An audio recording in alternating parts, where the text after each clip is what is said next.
Ever since achieving independence after the Yugoslav wars and taking part in their first World Cup in 1998, Croatia have frequently been punching far above their weight, boasting 2 medals at the World Cup, with a mere 5 total appearances since becoming independent. Having a small population of around just 4 million, not to mention being recently plagued by a deadly war, makes it all more incredible. In fact, it almost makes it seem impossible, especially with how recent it was. The qualification for the 1996 Euros would be where Croatia got their first minor glimpse of footballing success. They impressively won their qualification group, which contained reigning World Cup finalists Italy, whom they beat 2-1 on their way to qualification. In the Euros themselves, Croatia did not disappoint either, edging past Turkey 1-0 and hammering a strong Danish side 3-0. They would eventually narrowly fall 2-1 to Germany in the quarterfinals, but they certainly made an impression. After the Euros, Croatia remained strong and qualified for the 1998 World Cup after finishing second in their group and defeating Ukraine 3-1 in the playoffs. It would be there, at the World Cup, where Croatia would leave their biggest mark yet and surpass everyone's expectations and wildest of dreams. They started off with a 3-1 and 1-0 win over Jamaica and Japan respectively, and despite losing 1-0 to Argentina in their final group game, they advanced to the round of 16. Here, they would win 1-0 against a strong Romania, who had finished on top of a group containing the likes of England and Colombia. Croatia were set for the quarterfinals, and just like in the Euros 2 years prior, Germany was their opposition.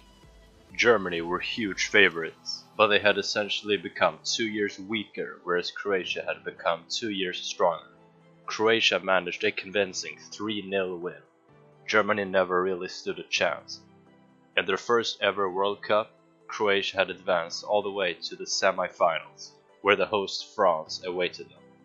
Croatia were once again huge underdogs, but after they took an unlikely lead early in the second half from their star man Davor Suker, a near unimaginable World Cup final appearance didn't seem so unimaginable all of a sudden.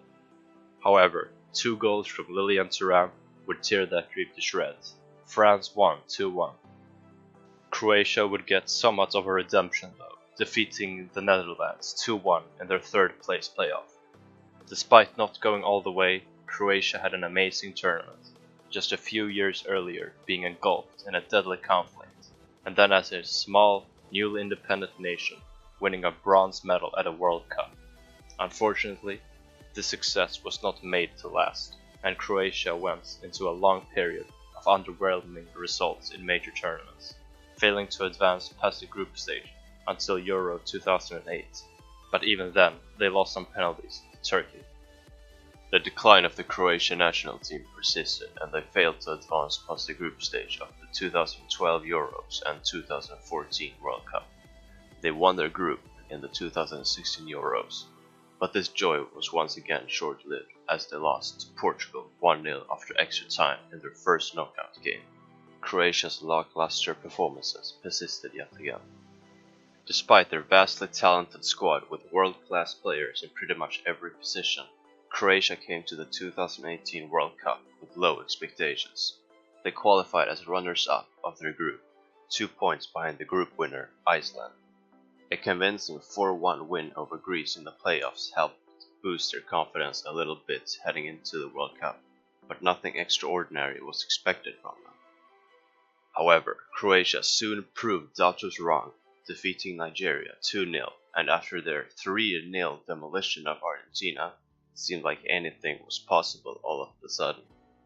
They beat Iceland 2-1 with relative ease and won their group with a 5-point margin between them and runners-up Argentina.